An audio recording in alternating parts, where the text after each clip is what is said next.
Hare Krishna. Bhagavad Gita, chapter 1, verse number 43. Utsanna kula dharmanam manushyanam janardhana narake niyatam vaso bhavati tyanushruma. Translation, chapter 1, verse number 43. O Krishna, maintainer of the people, I have heard by disciplic succession that those whose families' traditions are destroyed dwell always in hell. So Arjuna is not speaking from his experience. He is saying, I have heard. He is quoting authorities. See,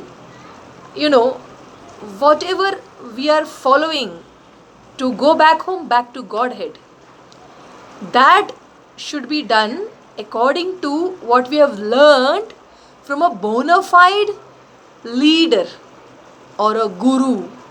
That's why the word Anushruma.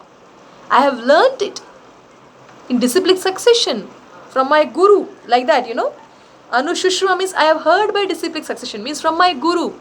See, the gurus cannot become irresponsible leaders who teach us to break Sanatana Dharma traditions and thus lead to a chaos and thus forget the ultimate aim of life, Vishnu. No, we cannot do that. That is an irresponsible leader. Whoever teaches us to not follow traditions according to our kula or dharma, then such a leader is an irresponsible leader. Or he should be guiding us to fully dedicate our life to God consciousness. Then even if we don't follow the traditions, it is okay if you are fully living to please Guru and Krishna. And if you are fully living according to Bhagavad Gita instructions, Bhagavatam instructions, that is fine. So here Arjuna is saying, about the people who are not spiritual people, normal people. So he's saying that I've heard, from Anushruma, I've heard from disciplic succession that, if family traditions are destroyed by me, since I will be the cause of destruction, then what will happen? Then I will end up in hell. Like that he's saying. Then what he says in the next verse? Chapter 1, verse number 44. Aho batamahat papam kartum vyavasitavayam yadrajya sukalobhena hamtum swajanam udyataha. Translation, chapter 1, verse 44. Alas, how strange it is that we are preparing to commit greatly sinful act. Driven by the desire to enjoy royal happiness, we are intent on killing our own kinsmen.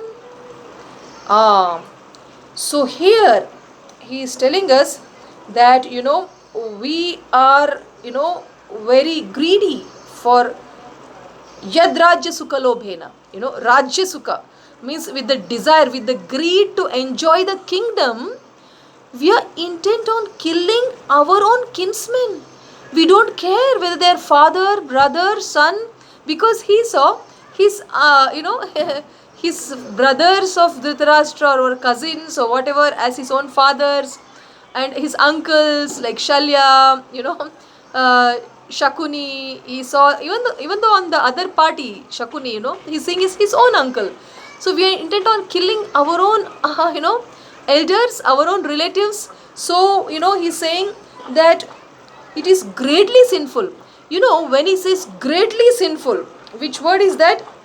Mahat papam. When he's saying Mahat papam, he is actually trying to say it is such a big sin that even thinking of it, we get sins. And I thought of killing them. Killing who? Bhishma, Drona, my teacher. I thought of killing them. Even thinking has given me so much sins. So now what to do? So Acharyas have commented, So what to do? Because I thought of such a greatly sinful act, there is a process of atonement, prayaschitta. According to our Vedic system, if we are very sinful, then, before we die, we are supposed to do a lot of prayaschitta for whatever we have done. So here Arjuna, is now thinking I already done so much of sinful activities. Now I really deserve to do some atonement. So now what atonement? That you will see in the next verse. So he says, Yadi mama pratikaram ashastram shastrapanayah धार्त्र राष्ट्र rane hanyus tanme kshemataram bhavet. This chapter 1 verse 45 it was. Okay, now we read the translation of the same verse, chapter 1 verse 45. Better for me if the sons of Dhritarashtra, weapons in hand, were to kill me unarmed and unresisting on the battlefield. So the acharyas are commenting, it's like Krishna is asking, you may not want to kill, but the others are intent, Bhishma is intent on killing you. So what do you do about that? Oh, they're intent on killing me. Better then. That's why he's saying, better for me to die unarmed. Why it is better, Because he already told that he has ahobata mahat papam. I have done greatly sinful act. Means even by thinking I got lot of sins now. Now I have to do prayaschitta. That's his conscious. I have to do prayaschitta. And what is the prayaschitta? That, let Bhishma and others shoot arrows at me and let them kill me unarmed, because I have done the sin of killing them at the level of my mind. Now they killing me, they will not get any sins, and I will be doing my atonement or my prayaschitta. He's thinking like that. That's what acharyas are explaining. And another thing is that he's a kshatriya. In As They Surrender Unto Me, His Burijan Prabhu writes, he's a kshatriya. Kshatriyas, never take any charity, and begging is worse. Charity that comes free of cost also they will not take, and what to speak of going and begging. It's very painful. Now, how can we say that it's painful? Is there's one example. Burijan Prabhu writes in As They Surrender Unto Me, that Bhima, he was going to get that 1,000-petal lotus for Draupadi. At that time, when he reaches the lake, he dives into the lake to pluck the lots of lotus flowers. Immediately the guards of the lake, the Gandharvas and the Rakshasas, they come and tell him, hey, you're not supposed to enter into the lake. How dare you enter? You cannot enter into the lake without permission. If you want those lotuses, first go and take permission from Kubera, the owner of this lake. And if you get the permission, you can take as many lotuses as you want. Immediately, Bhima, the Kshatriya, king, he just comes out of the water. And he says, a Kshatriya will never beg for favors from anyone. Come and fight with me. And then these Rakshasas and Gandharvas fight with him. And this Bhima kills all of them. And then takes the lotuses and goes. Because Bhima is a Kshatriya, he will not beg from Kubera for the lotuses. So that was the thing, That was the point. So Arjuna is also a Kshatriya, Bhima's brother. He also does not want to take, any charity from anybody. So it's very painful if he is voluntarily going for a life of begging. So therefore he says, it is better that I die, I don't want to kill. It's better than killing them, and better than going and begging is to die unarmed in the hands of Bhishma. Like that, So at any cost, due to Raja, or due to the lobha, due to the greed of ruling the kingdom, he does not want to kill them, but he wants to, remain saintly. And this is nothing but soft-heartedness of a devotee Arjuna. This is the proof of his soft-heartedness, that he is willing to die unarmed. And in the next verse, he will say, that I don't want to kill them, and he puts his bow and arrows down and he sits on the chariot. That is also his soft-heartedness.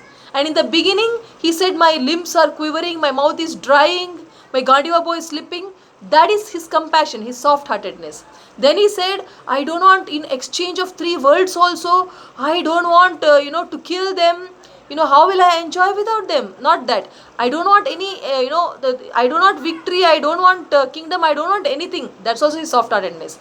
And he's worried that if I kill, family traditions will be destroyed, morality will be gone, women will become unchaste. That is also, so I don't want to kill, his soft-heartedness. So like this, we can see in all Arjuna's words, his compassion. he was not fearful, because he has very easily defeated Karna, at the time of Draupadi Swayamvara, and at another opportunity, when he has actually defeated Karna around 2 times. So he defeating the Kauravas or Karna, and another proof is that all the Kauravas went together to get Drupada, and they could not, they came back, and Arjuna went alone and defeated Drupada and brought. So Arjuna is proved, he is more stronger, he is more bold, he was an expert archer in the entire group of students. So it was not his fear, it was his soft heartedness. So this soft heartedness of a devotee is what attracted Krishna towards him. Due to his soft heartedness of a devotee, Krishna spoke Bhagavad Gita. So we do the next verse in the next video. Hare Krishna.